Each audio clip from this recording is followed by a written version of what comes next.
누가복음 7장 40절에서 50절까지의 본문입니다. 죄 사함과 사랑함이라는 제목으로 말씀 함께 나누겠습니다.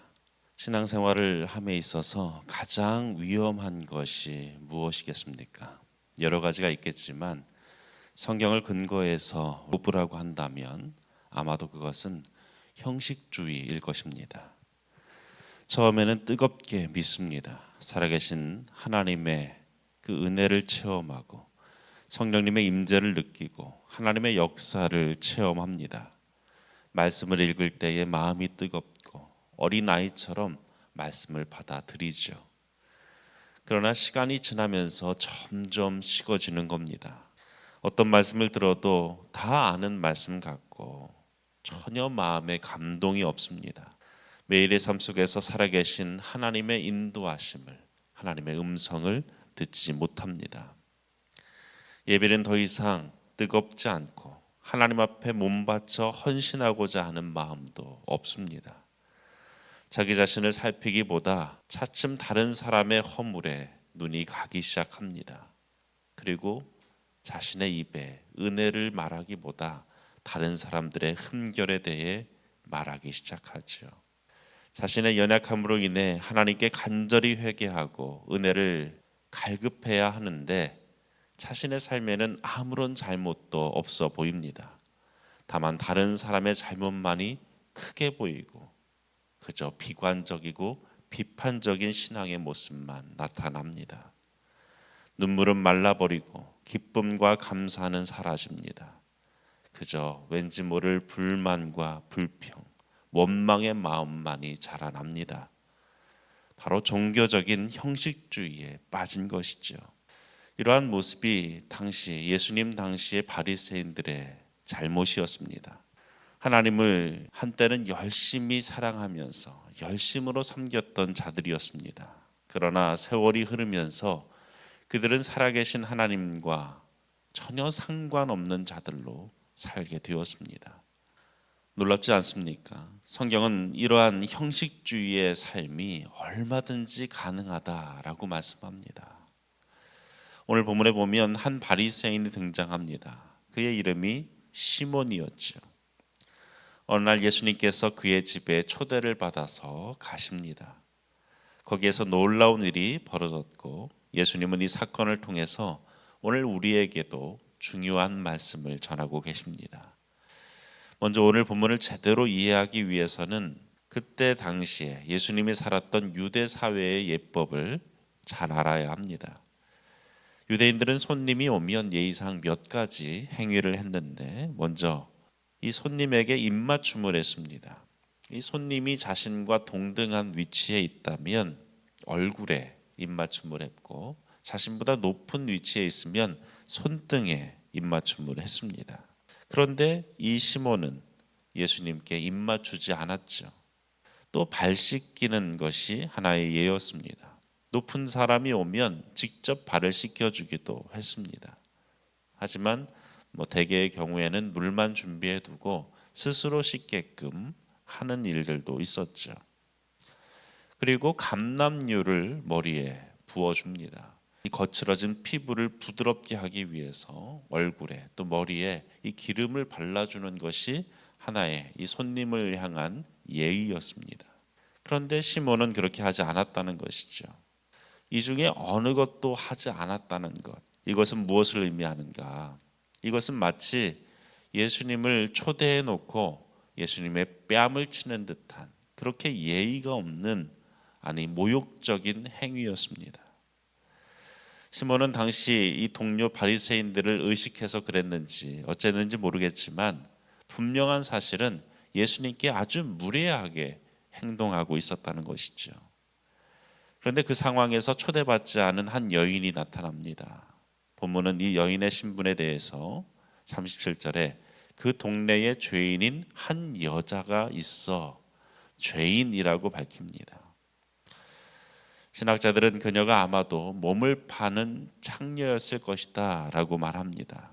여성으로서 죄인이라고 불릴 수 있는 가장 대표적인 죄였기 때문에 그렇게 추측하죠.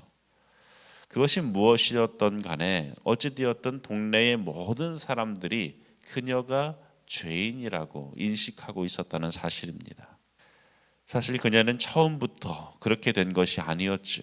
그녀도 부모에게 사랑받던 시절이 있었습니다. 다른 소녀들처럼 꿈을 가진 청소년기를 보냈겠지요. 그러나 어떻게 여기까지 왔는지 어느 날 돌아보니 자신은 죄인이 되어 버렸습니다. 모든 사람들에게 손가락질 당하는 인생이 되어 버린 거죠.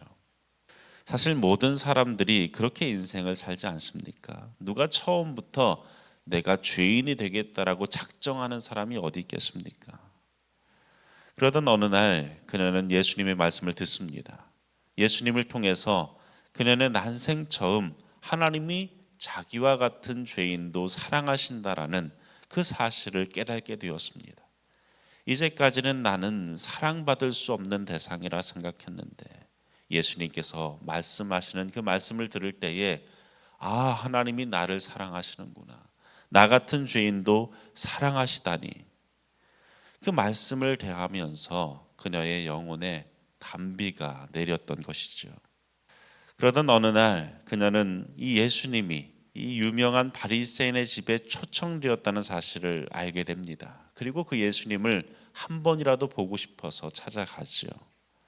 그리고 그녀는 보게 됩니다. 이 바리새인이라고 하는 자가 어떻게 예수님을 대하는지를 보게 된 것이죠. 그녀는 그날 초대받은 손님이 아니었지만 결코 가만히 있을 수가 없었습니다. 적어도 자신이 볼 때에 예수님은 그러한 취급을 받을 분이 아니었기 때문이죠. 그녀는 용기를 내서 예수님 앞으로 나아갑니다. 물론 그녀가 나선 것만으로도 사람들 앞에 충격이었을 겁니다. 함께 있는 것조차 수치로 여기는 사람들도 있었겠죠. 그럼에도 그녀는 그 모든 시선을 무릅쓰고 예수님 앞에 나아갑니다. 자기 자신에게 평생 처음으로 하나님의 사랑을 알게 하신 그분 앞에 담대히 나아갑니다. 자신이 지금까지 살아온 한스러운 삶과 그러한 자신을 이해할 수 없이 사랑하시는 그 하나님, 아마도 들어오면서부터 눈물을 흘렸겠지요. 그리고 예수님께 가까이 나아가면 나아갈수록 그 눈물은 계속해서 흘렀을 겁니다. 그리고 여인은 머리를 풀어서 예수님의 발을 닦습니다. 시몬에게 수건을 요청할 수도 있었겠지만 요청한들 줄 리가 없었겠죠. 시몬이 창녀에게 수건을 내어줄 리가 만무했습니다. 여인은 스스로 자신의 머리를 풀었습니다. 당시 여인들은 다른 남자 앞에서 머리를 푼다는 것 자체가 허용되지 않았습니다. 그것 자체가 아주 수치스러운 일이었죠. 그러나 여인은 그 수치조차 무릅씁니다. 그렇게 한 이유가 무엇입니까? 지극한 존경의 표현이었습니다. 그리고 향유를 예수님의 발 앞에 붓습니다. 이 향유는 근 1년치 봉급에 해당되어지는 그러한 가치가 있었던 것이었습니다. 당시의 여인들은 결혼 지참금으로 이 향유를 모으곤 했는데 늘 가지고 다녔습니다. 은행에 맡길 수가 없어서 조그만 병으로 이 목에 걸고 다녔지요. 그녀는 그 향유를 깨뜨렸습니다. 왜입니까? 깨뜨려야만 부을 수 있었기 때문입니다. 자주 개봉할 수 있는 것이 아니었습니다. 곧 깨뜨린다는 것 자체가, 그 가치 자체가 상실되어 버리는 것이었습니다.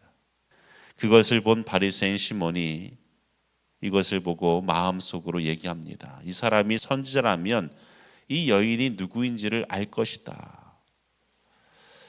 그러나 예수님이 모르실 리가 있겠습니까? 예수님은 누구보다 그녀가 누구인지를 아셨습니다. 예수님은 이 여인뿐만 아니라 시몬의 마음조차 꿰뚫고 있는 분 아닙니까? 그리고 예수님은 이 시몬에게 말씀하십니다. 빚진 자에 대한 비유를 말씀하시는데 50데나리온 빚진 자와 500데나리온 빚진 자가 있는데 둘 다를 탕감해 주었다. 누가 더 사랑을 받은 자이냐? 여기서 중요한 것은 누가 더 이익을 받냐라고 묻지 않습니다. 누가 더 사랑을 받았느냐? 많이 탕감을 받은 자라고 그는 대답합니다. 예수님 또한 내 판단이 옳도다라고 말씀하시죠. 그리고 여인을 보시면서 시몬에게 말씀합니다. 너는 내게 발 씻을 물을 주지 않았지만 이 여인은 눈물로 내 발을 닦아주었다. 머리털로 닦아주었다. 너는 내게 입맞추지 않았지만 이 여자는 내 발에 입맞추어 주었다. 너는 내 머리에 감람류도 붓지 않았지만 이 여인은 가장 소중한 가치가 있는 그 향유를 부어 주었다. 그리고 오늘 본문에서 예수님은 이렇게 말씀합니다. 47절 말씀에 이러므로 내가 내게 말하노니 저의 많은 죄가 사하여 줬도다. 이는 저의 사랑이 많음이라. 사함을 받은 일이 적은 자는 적게 사랑하느니라. 오늘 본문에서 누가 진정한 죄인입니까? 누가는 처음부터 이 여인이 죄인이라고 밝히고 있지만 실상 죄인은 누구입니까? 바리새인입니다. 사랑을 이행하지 않은 자, 그것이 바로 죄인이라고 밝히고 있는 것이죠. 행위로서 지은 죄, 그것으로 인해 하나님이 죄를 물으시는 것이 아니라 그 안에 사랑이 있느냐 없느냐, 사랑이 나타나느냐 나타나지 않느냐, 그것을 두고 하나님은 죄인의 여부를 따지신다는 것입니다. 여러분, 이것이 우리가 극히 조심해야 될 부분입니다. 하나님 앞에서 내가 아무 문제 없다고 생각할 때에 우리는 다른 사람의 허물을 들추일 수 있습니다. 그때에 우리는 형식주의에 빠지는 것이죠. 우리에게 늘 경계하고 늘 들여다봐야 할 것은 무엇인가? 내 안에 사랑이 있는가? 내게서 사랑이 나타나는가를 보아야 합니다. 이 시몬은 스스로 자신의 삶에 대해서 어느 정도 자부심을 가졌을 겁니다. 그러니 예수님을 초대해서 이러한 잔치를 벌여놓고 있는 것 아니겠습니까? 그러나 그는 막상 삶 속에서 가장 중요한 것을 잊어버린 채 살고 있었습니다. 그것이 무엇인가? 하나님을 사랑하는 것과 이웃을 사랑하는 것, 그 안에 사랑함이 없었다는 것입니다. 모든 것을 다 가진 것 같았지만 하나님의 눈으로 볼 때는 아무것도 없는 자였습니다. 그러나 아무것도 가지지 않은 것 같은 그 여인에 대해서 주님은 뭐라 말씀합니까? 그에게 사랑이 많다고 하시면서 죄 사함을 받았다, 그를 인정하여 주셨습니다. 사랑하는 여러분, 우리는 어떻습니까? 우리의 인생에 무엇을 가치를 두고 사시겠습니까? 내게 중요하다고 여기는 것이 무엇입니까? 내가 중요하다고 여기는 것, 세상의 사람들이 중요하게 여기며 사는 것, 그것을 따라 사는 것이 아니라 하나님께서 중요하게 여기는 그 사랑을 위하여 사시기를 주의 이름으로 축원합니다. 내가 매일에 드려지는 이 예배 속에 주님을 사랑하는 그 사랑함이 담겨 있는지를 돌아보시길 바랍니다. 하루를 대하면서 살아갈 때 내 안에 사랑이 나타나고 있는지를 돌아보시길 바랍니다.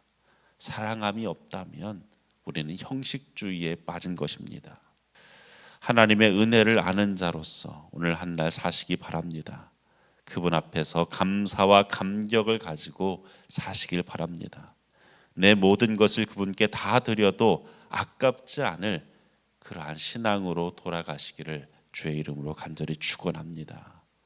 하나님의 아들, 그분이 목숨까지 내어주신 그 사랑을 받았다면 그 사랑에 합당한 삶으로 반응하는 저와 여러분 되기를 간절히 축원합니다. 기도하겠습니다. 아버지 하나님, 우리가 진정 영원한 것을 위하여 살기를 원합니다. 사함받은 그 은혜를 회복하게 하여 주옵소서. 오늘 말씀에서의 이 여인처럼 내가 비록 가진 것이 없을지라도 사람들에게 인정받는 지위에 있지 않아도 하나님의 은혜를 아는 자로서 살게 하여 주옵소서. 감사와 감격을 가지고 사랑을 품고 사랑을 나타내는 삶을 살게 하여 주옵소서. 목숨까지 내어주신 그 사랑을 우리 안에 회복하게 하여 주옵소서. 예수님의 이름으로 기도합니다.